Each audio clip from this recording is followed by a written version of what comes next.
Alors, bon matin et bienvenue encore une fois pour l'enseignement de la parole de Dieu. Je suis en train d'enseigner une série sur le repas du Seigneur qui s'appelle Vivre la scène et je vous invite à tourner votre Bible avec moi dans 1 Corinthiens chapitre 11 et on va lire les versets 23 à 25.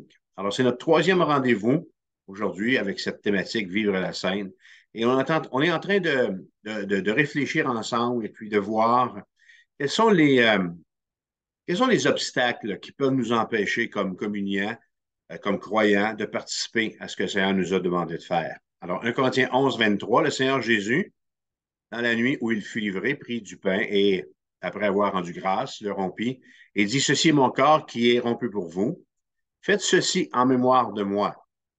De même, après avoir soupé, il prit la coupe et dit, Cette coupe est la nouvelle alliance en mon sang. Faites ceci en mémoire de moi toutes les fois que vous en boirez. Je ne sais pas si vous posez la question, avez-vous déjà entendu parler des chutes Niagara?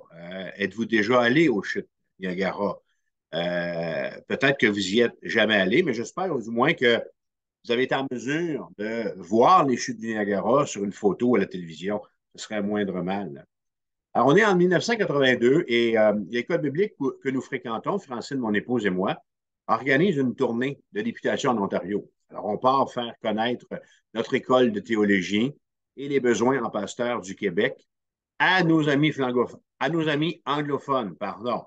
On avait à Niagara, Douda, Douda, on était tous contents de ça. C'était la première fois que j'allais voir les chutes. Je ne sais pas si vous êtes déjà allé voir les chutes du Niagara au mois de mars.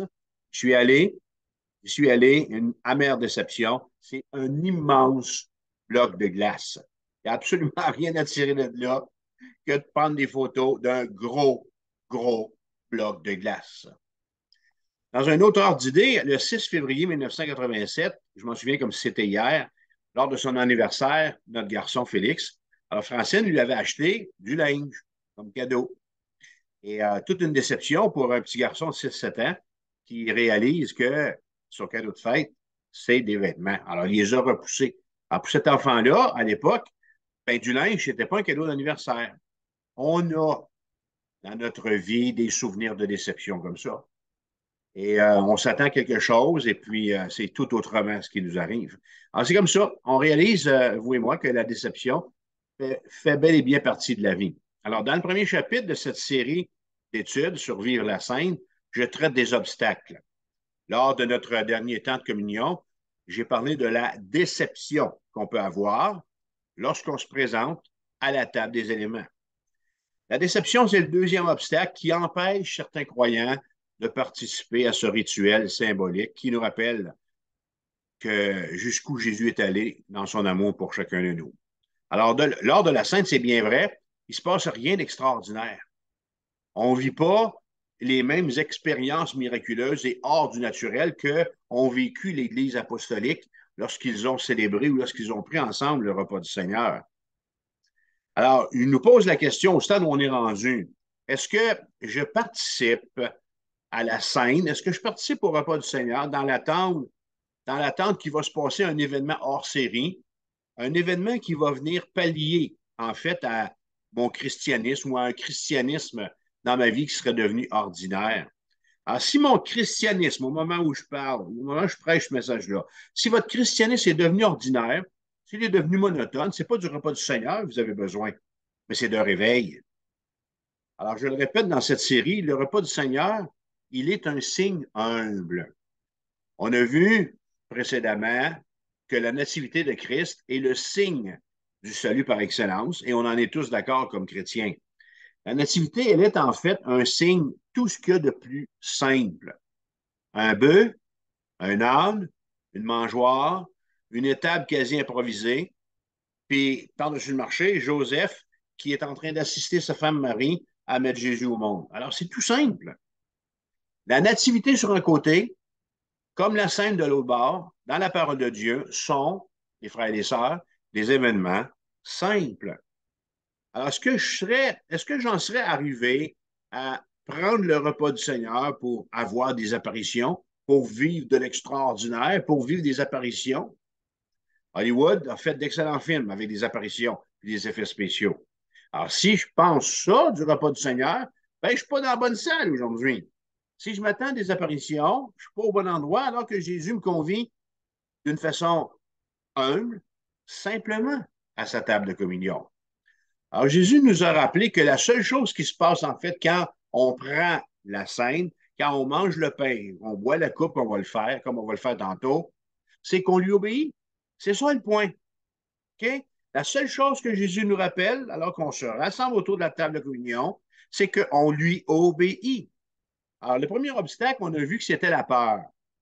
Alors, la peur de manger, puis la peur de boire un jugement.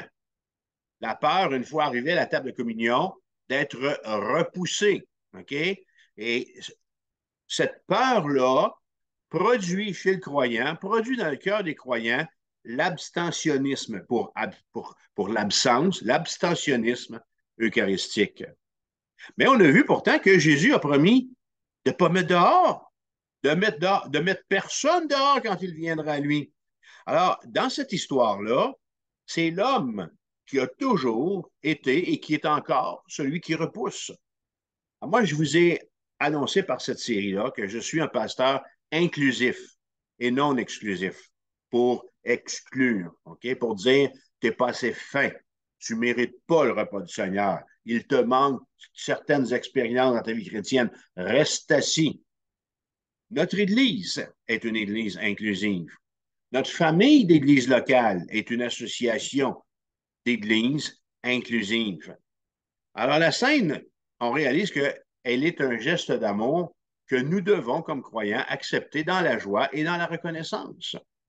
Alors, au stade où on est rendu, dans notre troisième rendez-vous, est-ce qu'il peut y avoir encore des obstacles à ma participation au repas du Seigneur? On a réglé le cas de la peur. On a réglé le cas de la déception. Est-ce que c'est fini? Est-ce que la voie est libre pour les communiants que nous sommes? Alors, l'angoisse et le désappointement n'expliquent pas à eux seuls le refus devant l'invitation de Jésus qui nous dit venez. Alors, s'il y a encore, dans l'Église de Jésus-Christ, tant de résistance, c'est parce il doit obligatoirement avoir une autre cause à l'absentéisme autour de la table du Seigneur. Alors, je vais fermer aujourd'hui ce premier chapitre des obstacles en vous disant qu'il existe une troisième barrière. Ce que je veux faire au travers de ces enseignements-là, là, c'est faire la chasse à tous les alibis qui peuvent empêcher l'Église de Jésus-Christ de participer à la communion. Alors, le troisième obstacle va être l'indépendance. Finalement, là, on regarde le repas du Seigneur, puis on se dit, j'en ai pas besoin. Alors, l'indépendance devant ce que le Seigneur nous a demandé d'observer va nous amener, peut nous amener, risque de nous amener à dire, ben, j'en ai pas besoin. Alors, je vais renommer cet obstacle autrement un petit peu plus loin. Mais je peux dire ceci à ce stade et sans retenue, c'est que l'indépendance, c'est un mal. C'est un mal qui affecte toutes les sphères de la vie chrétienne, toutes les sphères de la communauté de foi, une Église comme la nôtre. Alors, on est en train de regarder les obstacles à ma participation au repas du Seigneur. Et notre troisième obstacle, c'est l'indépendance. Et je l'ai appelé je n'en ai pas besoin. C'est comme ça que je le verbalise. Alors, en introduction, ce que je peux dire, c'est ceci, c'est que on réalise lorsqu'on lit l'évangéliste Luc, alors qu'il nous a donné le livre d'Actes des Apôtres, chapitre 2, versets 41 et 42, vous pouvez tourner là. Alors, on réalise que la scène, elle a une place importante dans le culte évangélique, puis il y en a toujours été ici. La preuve, comment Luc en parle en Acte 2, 41. Il dit, ceux qui acceptèrent sa parole furent baptisés, et en ce jour-là, le nombre des disciples s'augmenta d'environ 3000 âmes. Il persévérait dans l'enseignement des apôtres, dans la communion fraternelle, dans la fraction du pain et dans les prières. Toutefois, ce phénomène ne prend sa véritable portée spirituelle que dans la mesure où il va s'accompagner d'une information et d'une formation théologique dans l'Église. Alors, c'est mon but en enseignant, c'est-à-dire de nous aider, de vous aider, frères et sœurs, de nous aider à comprendre le commandement du Seigneur qui dit, faites ceci en mémoire de moi. Alors, le vœu de mon cœur, c'est de nous rendre ce commandement-là de Jésus compréhensible pour qu'on puisse le vivre. Et vous savez, si j'apporte de nouvelles lumières bibliques sur ce simple commandement, ben, je prie pour que ces lumières-là, ben, vous les receviez. Parce qu'il n'y a rien de pire que l'immobilisme religieux. Il n'y a rien de pire que l'indépendance. L'apôtre Paul va dire en Romains 10, verset 17, ainsi la foi vient de ce qu'on entend, et ce qu'on entend vient de la parole de Dieu. Alors moi, quand j'ouvre ce livre-là, il m'appelle d'une certaine façon à réformer ma compréhension, mon enseignement et la façon que j'ai aussi de diriger puis de prendre le repas du Seigneur. Alors, c'est à la parole de Dieu, quand le besoin se fait sentir, de réformer ma conception de la doctrine ecclésiale, parce qu'elle a l'autorité. OK? Alors, le repas du Seigneur figure dans des doctrines d'Église. Et c'est cette parole-là, c'est ma Bible, qui a fait de moi un pasteur exclusif que j'étais. Alors, j'avais l'habitude d'exclure des frères et des sœurs du repas du Seigneur, alors que lui les conviait à sa table, en leur disant, ben, vous n'avez pas passé par telle étape dans votre vie chrétienne, OK? Vous n'êtes pas baptisé, vous n'êtes pas membre, vous n'êtes pas ci, vous n'êtes pas ça, peu importe, OK? À devenir, en réalisant, en réfléchissant sur le commandement du Seigneur, beaucoup plus maintenant un pasteur inclusif. Alors, ce que je veux dire par là, c'est que ce que j'enseigne et je crois, c'est que la table de communion, elle est pour les croyants. Alors, notre troisième obstacle, c'est l'indépendance. Alors, pourquoi est-ce on peut se poser la question en commençant ou en disant ceci, c'est que pourquoi les frères et les sœurs se permettent-ils de désobéir à la parole de Dieu qui, pourtant, les convie à la scène? Alors, mon premier point, c'est, je vais vous parler des retranchements. Vous savez, en temps de guerre, puis surtout devant le feu ennemi, les soldats ont accès à des retranchements. Alors, il existe des retranchements naturels. Alors, les soldats peuvent se cacher, ou un soldat peut se cacher derrière un arbre, dans une cavité dans le sol, derrière un rocher, derrière, alors, des éléments naturels vers lesquels les soldats peuvent aller pour se réfugier. Et un jour, probablement, devant l'absence de retranchement naturel, l'homme a inventé les retranchements artificiels, les tranchées. Alors, une tranchée, c'est une excavation qui est longue, qui est étroite, qui est pratiquée dans le sol. Alors, comment ça fonctionne? Bien, tout simplement, quand le soldat est attaqué, il saute dans la tranchée pour se réfugier et il se baisse la tête pour ne pas se faire tirer. Alors, spirituellement, le chrétien, à son tour, imaginatif, a inventé des retranchements. Alors, il a inventé le retranchement de la peur. OK, vous allez me dire, il y a plutôt eu recours, hein, parce qu'on n'a pas inventé la peur. On pourrait dire ici presque que c'est une conséquence du péché. Alors, il a eu accès, disons, à la tranchée de la peur. Ensuite, il a eu accès à la tranchée de la déception. Et aujourd'hui, on voit qu'il a accès à la tranchée de l'indépendance.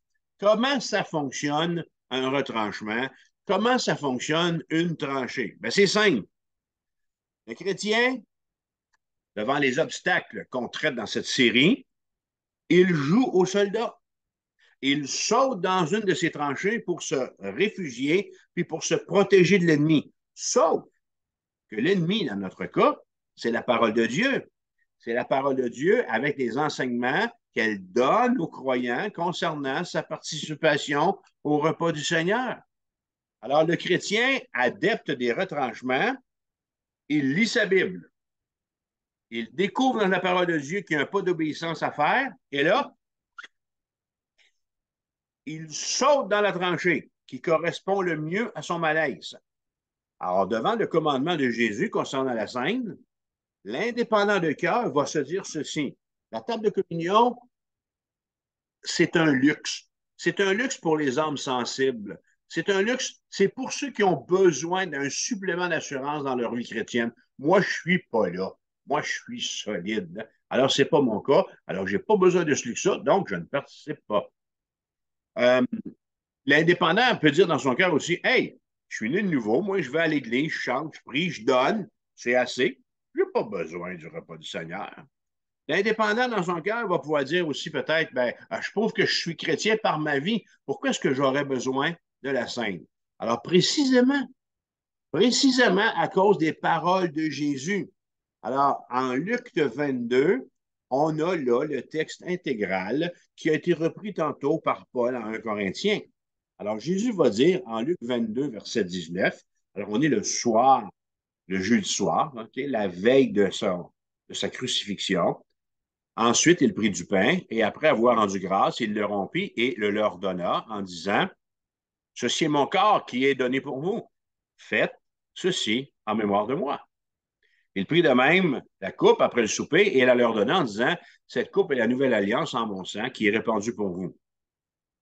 Dans un deuxième texte, c'est toujours Jésus qui parle, en Matthieu 28, verset 19, il va leur dire cette fois, au moment de quitter, au moment de les quitter, pardon, et il va dire, allez, faites de toutes les nations des disciples, les baptisant au nom du Père, du Fils et du Saint-Esprit, et enseignez-leur. Enseignez-leur à observer tout ce que je vous ai prescrit. Et qu'est-ce que je vous ai prescrit, entre autres? Bien, ce que je vous ai prescrit concernant le repas du Seigneur. Alors, mes bien-aimés, il n'y a aucune parole biblique ne nous permet de considérer la célébration eucharistique comme étant un complément facultatif. Quand vous êtes passé au cégep, OK, ce n'était pas le cas au primaire. Peut-être au secondaire, je ne me souviens plus vraiment, là, mais quand vous êtes passé au cégep, vous aviez des cours obligatoires et vous aviez des cours facultatifs. Des cours qui étaient non essentiels à votre programme principal d'études. Alors, c'est possible que les cours d'art plastique ne fitaient pas, vous n'avez pas besoin obligatoirement de se retrouver dans votre canevas de cours. Alors, la scène n'est pas non plus un concept facultatif dans la vie chrétienne. La scène, elle est un don de Jésus-Christ, un don qu'il a fait à son Église. C'est un don pour le temps de l'Église. Et c'est du temps de l'Église qu'on est invité à la pratiquer. Alors, dans les deux textes de Luc et de Matthieu, alors Jésus, lorsqu'il parle à ses disciples, leur affirme ceci. Je vais le faire parler pour nous aujourd'hui, là. Alors, voici à peu près comment il leur parle. Il va leur dire, vous m'avez suivi, les gars, OK? Vous avez tout quitté. Vous m'aimez par-dessus tout. Vous êtes prêts à tout endurer pour moi. Alors voilà, ma mission s'achève. Néanmoins, je veux vous laisser. Je veux vous laisser un signe de mon amour, un signe de ma compassion, un signe de ma présence avec vous tous les jours, un signe que je serai là à l'écoute. Alors comment est-ce qu'il nous a affirmé cela? En nous donnant, pardon, la scène. La scène, je le répète, le repas du Seigneur est un don. Jésus nous l'a donné en connaissance de cause. Il savait qu'elle allait nous être nécessaire. En formulant le désir de nous voir prendre la scène et de la reprendre toutes les fois que vous mangez ce pain et que vous buvez cette coupe, dit Paul en 1 Corinthiens 11, 26, Jésus est en train d'exprimer qu'elle nous était indispensable dans sa répétition. De quoi témoigne la répétition avec laquelle on prend le repas du Seigneur? Cette répétition-là avec laquelle on l'apprend témoigne de notre part, de la part du peuple de Dieu, sa dépendance envers lui, la dépendance envers le Seigneur qui nous l'a donné. Alors, tout, ma foi, mon christianisme, ma marche chrétienne, je la dois au Seigneur Jésus. Jésus a dit ceci en Jean 6, verset 65. C'est pourquoi je vous ai dit que nul ne peut venir à moi si cela ne lui a été donné par le Père. Dès ce moment, écrit l'évangéliste Luc, plusieurs de ses disciples se retirèrent et ils n'allaient plus avec lui. Jésus donc dit aux 12, et vous, ne voulez pas vous aussi vous en aller? Et là, Simon-Pierre va lui répondre, Seigneur, à qui irions-nous? Tu as les paroles de la vie éternelle et nous avons cru et nous avons connu que tu es le Christ, le Saint de Dieu. Et plus tard, Jésus leur redira en Jean 15, verset 5, sans moi, vous ne pouvez rien faire. Alors, la survie chrétienne ne se vit pas dans la tranchée du retranchement de l'indépendance, hein, mais elle se vit sur le sol ferme de la dépendance totale en Jésus-Christ. Amen. Alors, à la lecture de la parole de Dieu, mes frères et sœurs bien-aimés aujourd'hui, moi, je nous encourage, je nous exhorte à ne pas jouer à la marmotte chrétienne en courant nous terrer dans les retranchements. On a On a peur du repas du Seigneur, OK? On devient un siffleux évangélique. Vous savez, les siffleux, là, alors, ils sont dans leur trou, ils sortent leur tête comme ça. Alors, ils se cachent comme ça. Alors, arrêtons de jouer au siffleux chrétien en nous dépêchant de nous cacher dans le retranchement de la peur, de la déception ou de l'indépendance quand il est question, nous dit le texte des Écritures, nous dit Jésus, qu'il nous convie à sa table. Alors, moi, ce que je voudrais voir, là, c'est que lorsqu'on prend le repas du Seigneur dans nos églises, c'est voir que au moment de l'appel à la table de communion, que tous les croyants dans l'Église se lèvent comme un seul homme, choisissant de laisser derrière eux les retranchements de la peur, de la déception ou de l'indépendance en lien à ce que le Seigneur nous demande, pour répondre au signe de la main que nous fait Jésus, qui nous appelle à communier ensemble. Ça vous va? Ça, c'était pour les retranchements. Quelle est maintenant la bonne attitude à avoir lorsqu'on sait qu'on va prendre le repas du Seigneur dimanche matin, ou lorsqu'on se rend à l'église et qu'on se rend compte qu'on va prendre le repas du Seigneur? Alors, c'est quoi la bonne attitude à avoir devant le repas du Seigneur? Être chrétien à part entière, c'est exécuter entièrement la volonté du Seigneur.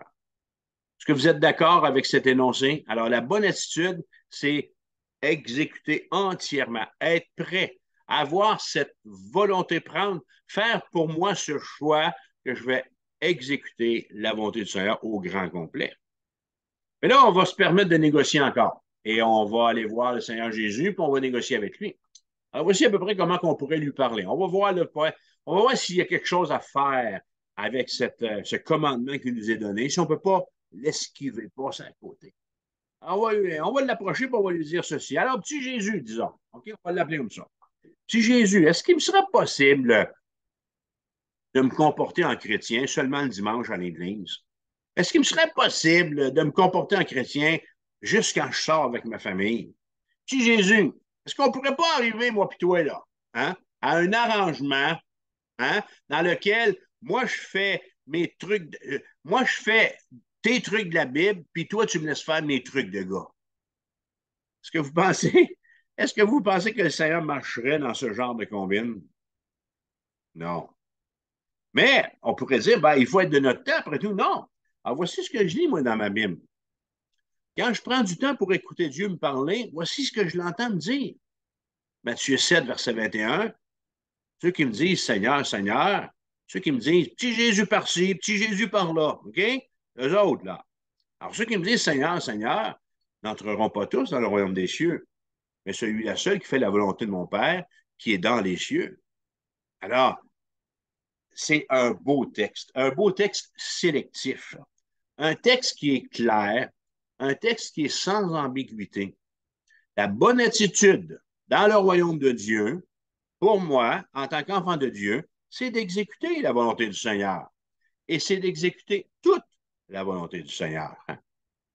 Et ce Seigneur-là qui, un jour, a pris un petit enfant puis qui l'a placé au milieu de ses disciples en leur disant ceci, Matthieu 18, 3. Je vous le dis en vérité, si vous ne vous convertissez et si vous ne devenez comme les petits-enfants, vous n'entrerez pas dans le royaume des cieux. Alors, nous aider. Le Seigneur Jésus veut nous aider à retourner à l'état d'enfant, comme le traduit la Bible de Jérusalem. Tel est le service dont Jésus charge le repas du Seigneur. Lorsqu'il nous invite à sa table, lorsque le Seigneur nous invite à nous avancer, à quitter nos chaises, nos rangs, pour venir communier avec les frères et les sœurs, prendre le pain, prendre la coupe, lorsqu'il nous invite à sa table, le Seigneur ne nous rappelle pas seulement que le royaume est pour les enfants. Il désire nous placer, il désire nous mettre dans l'attitude d'enfant, se préparant à nous combler comme les enfants de Dieu que nous sommes grâce à lui. Je me souviens d'un dimanche où je présentais à l'église où j'étais pasteur une nouvelle version de Bible. Et je suis en avant et puis je présente, je ne me souviens plus quelle version, et je présente le document, je présente la Bible et j'ai la Bible dans mes mains comme ça. Et là, mon fils Victor, âgé de seulement 7 ans, s'avance jusqu'à mon pupitre où je me tenais. Et là, il me dit comme ça, Papa, est-ce que je pourrais en avoir une Bible comme ça pour ma fête? Alors, ça, hein? Bon, probablement qu'il y en a eu une, là. Et ça m'a touché. Et puis, la leçon était là. Alors, Jésus, dans tout ce qu'il fait pour nous, désire nous aider à retourner à l'état d'enfant. Il nous faut lui faire confiance. Pourquoi est-ce que je me permettrais de refuser le bien qu'il me veut? Pourquoi est-ce que je me refuserais? Pourquoi est-ce que je sauterais dans une autre tranchée, la tranchée de l'indépendance aujourd'hui, alors qu'il m'invite à participer avec mes frères et sœurs en Église, à prendre la communion? Puis, tu sais, on fait tous probablement la même prière, hein? Matthieu 6, verset 9. Notre Père qui es aux cieux, que ton nom soit sanctifié, que ton règne vienne. Et qu'est-ce que ça dit après? Que ta volonté soit faite sur la terre comme au ciel. Alors, justement, un enfant accepte les dons de son père sans questionner. C'est ça l'attitude gagnante. C'est ça l'attitude gagnante. Êtes-vous partant pour un exercice? Là où vous êtes, répétez après moi. Merci, Papa. Merci, Père céleste. Merci, Jésus. Merci, Seigneur. Merci, Saint-Esprit, pour la certitude que tu déposes dans mon cœur. Alors voilà voilà c'est quoi, c'est ça le christianisme. Voilà ce qu'est le christianisme. Le christianisme, il est relationnel. Le christianisme, il sait reconnaître ce qu'il y a à reconnaître.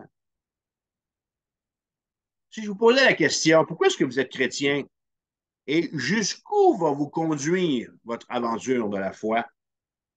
Qu'est-ce que vous me répondriez? Vous êtes chrétien parce que vous avez compris l'amour que Jésus avait pour vous? Jusqu'où va vous conduire votre aventure de la foi? Elle va vous conduire jusque dans l'éternité, dans sa présence? C'est des bonnes réponses. Jésus va dire en Luc 14, verset 28, car lequel de vous, s'il veut bâtir une tour, ne s'assied d'abord pour calculer la dépense et voir s'il a de quoi la terminer. De peur qu'après avoir posé les fondements, il ne puisse l'achever et que tous ceux qui le verront ne se mettent à le railler en disant, cet homme a commencé à bâtir, il n'a pas pu achever. Alors Jésus a toujours souhaité, mes bien-aimés, Jésus a toujours souhaité, et il nous encourage par ce texte, à nous arrêter et à compter. Et à compter si vivre pour lui ne vaut pas beaucoup mieux que de vivre pour le monde ou de vivre pour nous-mêmes. Vous savez, lorsque vous êtes devenu chrétien ou en devenant chrétien, le Seigneur ne met pas notre intelligence au chômage. Le Seigneur n'a pas mis votre conscience, votre intelligence au chômage. Il se sert de tout notre être entier pour implanter son royaume. Alors, n'arrivons-nous pas aujourd'hui à la même conclusion que son amour vaut bien plus que tous les trésors de la terre? Est-ce que c'est votre conclusion avec moi aujourd'hui? Est-ce qu'on est persuadé que sa volonté pour nos vies, elle est bonne, elle est agréable et elle est parfaite? Allons-nous oser encore lui dire, on regarde le repas du Seigneur, un dimanche de scène, oh, j'en ai pas besoin de la scène. Seigneur, j'ai pas besoin des cadeaux que tu m'as offerts. Alors, Dieu, là, il ne nous demande pas de tout saisir concernant l'enseignement de la table de communion, mais il nous demande d'être saisis par l'amour qu'elle renferme. Paul a dit tantôt en Corinthiens 11, 23 que le Seigneur Jésus, dans la nuit où il fut livré, prit du pain. Quel drame! Quel amour, les frères et les sœurs! La scène que nous prenons régulièrement dans notre Église, la scène, souvenir que nous prenons en nous rappelant l'amour qu'a eu Jésus pour nous, a été instituée avec comme toile de fond la trahison. Oui. Jean 13, verset 1, avant la fête de Pâques, Jésus, sachant que son heure était venue de passer de ce monde au Père, et ayant aimé les siens qui étaient dans le monde, mit le comble à son amour pour eux. Pendant le souper, lorsque le diable avait déjà inspiré au cœur de Judas Iscario, fils de Simon, le dessein de le livrer. Jésus, en sachant quoi? En sachant qu'il allait être vendu, en sachant qu'il allait être trahi par Judas, il fait quoi? Il met le comble à son amour. le plus haut degré, le point culminant. Dans la scène, en Jésus-Christ, Dieu s'est abaissé jusqu'à moi, homme, femme égarée, dans ma fausse volonté d'indépendance, pour me donner la main en disant, voilà le témoignage que ta foi a besoin. Paul va écrire en Romains 5, verset 8, mais Dieu prouve son amour envers nous, en ce que lorsque nous étions encore des pécheurs, Christ est mort pour nous. Alors, dans la scène, dans le repas du Seigneur, dans la communion, Dieu me propose la paix. Il la propose et il la conclut. Paul va dire aussi dans Éphésiens 2, 13, mais maintenant en Jésus-Christ, vous qui étiez jadis éloignés, vous avez été rapprochés par le sang de Christ, car il est notre paix. Lui qui des deux n'en a fait qu'un et qui a renversé le mur de séparation. Alors, qu'est-ce que je réponds? Que répond l'Église chrétienne évangélique de la Rivière? Que répond l'Église chrétienne évangélique de New Richmond? Que répond l'Église chrétienne évangélique de Sept-Îles ou quelle qu'elle soit, là où vous êtes, dans votre Église locale? Qu'est-ce qu'elle répond? Ma prière, c'est qu'on puisse tous dire ceci. Oui, Seigneur. Oui. La Sainte, c'est comme tu dis. La Sainte, c'est comme tu fais. Oui, Seigneur. La Sainte, c'est beaucoup plus que je l'ai toujours cru. Oui, Seigneur, je suis dépassé et je consens à tout recevoir de toi. Prends ma main, Seigneur, puis conduis-moi. Me voici. Ce que tu fais pour moi, mon âme le reconnaît bien. Amen. Alors, je nous pose la question, pourquoi est-ce qu'on veut encore vivre comme des orphelins, puis comme des miséreux, comme des quêteux? La vie nous fait réaliser, chaque jour que le Seigneur nous donne de vivre, la vie nous fait réaliser qu'il y a des limites. Il y a des choses qu'on ne sera jamais capable d'accomplir. OK? C'est vrai. Je ne serai jamais sauveteur de natation. Pourquoi? J'ai peur de l'eau puis je ne sais pas nager. Je ne serai jamais monteur de ligne. OK? Pourquoi? J'ai peur des hauteurs. Je ne serai jamais capable de lever un cheval. Pourquoi? Je ne m'appelle pas Louis Cyr. Alors, l'illustration, elle est simple, mais c'est ainsi. Quand je me présente à la table de la scène, là, je réalise que spirituellement aussi, ben, j'ai des limites. Quand je me présente à la table de la scène, c'est à ce moment précis que je réalise et que je suis en mesure d'accepter que Jésus, là-bas, il y a 2000 ans, à la croix, a mis le comble à son amour pour moi. Quand je me présente à la table de la scène, je réalise que Jésus a mis le comble à son amour. Parce que sur la base de mes limites, j'aurais jamais, jamais été capable de gagner la faveur de Dieu. Paul va dire, c'est par la grâce que vous êtes sauvés, par le moyen de la foi. Et ça ne vient pas de vous, c'est le don de Dieu. Alors, en conclusion, pour nous, simplement aujourd'hui, je veux terminer avec ceci. Un témoignage, une histoire. Et j'espère que ce ne sera jamais votre histoire. J'espère que ce ne sera jamais votre témoignage. Alors, un chrétien raconte à un autre chrétien son dimanche ou la visite qu'il a faite dans une ville voisine alors qu'il a visité une église locale. Alors, il dit, j'ai assisté au culte dans telle église et quand je suis arrivé là, ben, je me suis rendu compte que c'était le repas du Seigneur. C'était le jour du repas du Seigneur. Alors, il dit comme de raison à l'autre, il dit, ben, je n'ai pas communié, je ne m'y attendais pas. Alors, je n'étais pas prêt. Aïe, aïe, aïe. Qu'est-ce que c'est que cet alibi-là? Cet alibi-là. Qu'est-ce que c'est que cet alibi-là? OK? C'est une tranchée pour les siffleux évangéliques. Hein? Une tranchée, un retranchement, c'est rien d'autre. Est-ce que le repas du Seigneur exige une lente préparation? Si le repas du Seigneur exige une si longue et une si lente préparation, ça veut dire qu'un jour, je vais pouvoir dire comme Jésus, tout est accompli. Pas vrai. On, j'y arriverai pas, là, moi. Ni vous, ni moi. Rien à voir. Pardon, la scène est une confession simple que l'amour de Dieu me dépasse et que j'en ai besoin. Il faut que j'y ai recours. Hein. L'idée que c'est dimanche de scène devrait me porter plutôt à dire, Seigneur Jésus, le contact avec toi me donne le goût de réformer ma vie. Lorsque je me rends à l'église et que je me rends compte que je l'ai oublié, parce qu'il est toujours écrit dans les bulletins d'église, OK, on le sait d'avance quand c'est dimanche de scène, Alors, j'ai oublié ça. Alors là, ben, Seigneur, c'est le temps. Est-ce qu'il y a quelque chose que tu veux m'enseigner? Est-ce que tu veux réformer ma vie? Tournez votre Bible avec moi dans Luc 23. Et on va voir l'exemple du bon larron ici qui a eu toute une réforme, lui, dans sa vie. Toute une réforme. Oui. Et il est vraiment proche de Jésus. Il est à sa droite. Alors, Luc 23, verset 39, l'un des malfaiteurs, crucifié, l'injuriait, disant, n'es-tu pas le Christ? Alors, ça, c'est le pas bon, là. C'est celui qui est au bord. N'es-tu pas le Christ? Sauve-toi toi-même et sauve-nous. Ah, mais là, l'autre, celui qui est de l'autre côté, l'autre le reprenait et disait, ne crains-tu pas Dieu, toi qui subis la même condamnation? Regardez ce qu'il dit, là. Ne crains-tu pas Dieu? Alors, il est conscient que l'homme qui est qui est entre les deux croix, que Jésus est Dieu. Il va dire, verset 41, pour nous, c'est justice, car nous recevons ce qu'ont mérité nos crimes, mais celui-ci n'a rien fait de mal. Et il dit à Jésus, souviens-toi de moi quand tu viendras dans ton règne. Jésus lui répondit, je te le dis en vérité, aujourd'hui tu seras avec moi dans le paradis. On lit un texte comme ça, là, puis on réalise, on ne sait même pas son nom. On l'appelle le bon larron, tu sais. Hey, le bon larron, mais qu'on arrive au ciel. C'est toi, ça, le bon larron? Mais là, peut-être il va nous dire qu'il s'appelle Claudius ou Justus, ou je ne sais pas trop quoi. Okay?